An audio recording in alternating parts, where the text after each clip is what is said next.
धन्यवाद पिता, आज के इस सुंदर वचन के लिए, बाइबल अध्ययन के लिए आपका धन्यवाद करते हैं।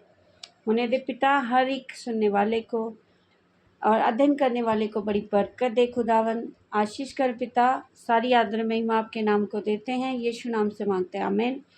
हम पढ़ेंगे उत्पत्ति की किताब 5 अध्याय। आदम की वंशावली ये है, जब परमेश्वर ने मनुष्य की सृष्टि की तब अपने ही स्वरूप में उसको बनाया।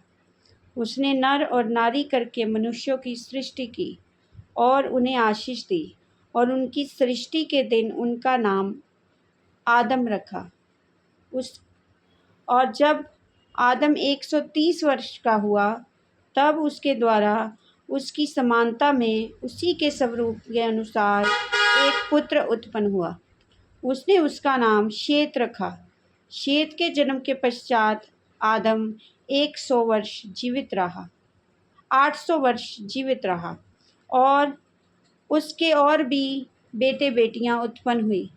इस प्रकार आदम की कुल आयु 930 वर्ष की हुई। तत्पश्चात वह मर गया। जब शेत 105 वर्ष का हुआ तब उससे अनोश का जन्म हुआ। अनोश के जन्म के पश्चात शेत 807 वर्ष तक जीवित रहा और उसके और भी बेटे बेटियां उत्पन्न हुई। इस प्रकार शेत की कुल आयु 912 वर्ष की हुई। तत्पश्चात वह मर गया। जब अनोश 90 वर्ष का हुआ तब उससे केनान का जन्म हुआ। केनान के जन्म के पश्चात अनोश 815 वर्ष तक जीवित रहा और उसके और भी बेटे बेटियां उत्पन्न हुई। इस प्रकार अनोश की कुल आयु 905 वर्ष की हुई। तत्पश्चात वह मर गया। जब केनान 70 वर्ष का हुआ तब उससे महललेल का जन्म हुआ।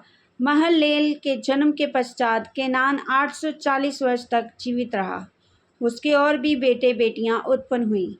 इस प्रकार केनान की आयु 910 साल की हुई। तत्पश्चात वह मर गया। जब महललेल 65 वर्ष का हुआ और उससे येरेद का जन्म हुआ। येरेद के जन्म के पश्चात महललेल 830 वर्ष तक जीवित रहा और उसके और भी बेटे बेटियां उत्पन्न हुई। इस प्रकार महललेल की कुल आयु 895 वर्ष की हुई। तत्पश्चात वह मर गया। जब येरेद 162 वर्ष का हुआ तब उससे हनोक का जन्म हुआ। हनोक के जन्म के पश्चात येरेद 800 वर्ष जीवित रहा और उसके और भी बेटे बेटियां उत्पन्न हुई। इस प्रकार येरेद की कुल आयु 962 वर्ष की हुई।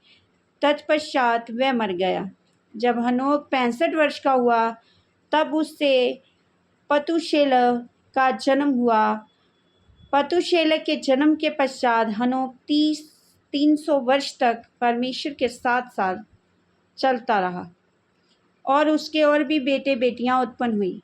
इस प्रकार हनोक की कुल आयु 365 वर्ष की हुई। हनोक परमेश्वर के साथ साथ चलता था, फिर वह लोप हो गया क्योंकि परमेश्वर ने उसे उठा लिया। जब मतुशेलह 187 वर्ष का हुआ तब उससे लेमेक का जन्म हुआ। लेमेक के जन्म के पश्चात मतुशेलह 782 वर्ष तक जीवित रहा। उसके और भी बेटे बेटियां उत्पन्न हुई। इस प्रकार मतुशेलह की कुल आयु 969 वर्ष की हुई। तत्पश्चात वह मर गया। जब लेमेक 182 वर्ष का हुआ तब उससे एक पुत्र का जन्म हुआ। उसने ये कहकर उसका नाम नूह रखा, यहोवा ने जो पृथ्वी को श्राप दिया है उसके विषय ये लड़कर हमारे काम में और इस कठिन परिश्रम में जो हम करते हैं हमको शांति देगा।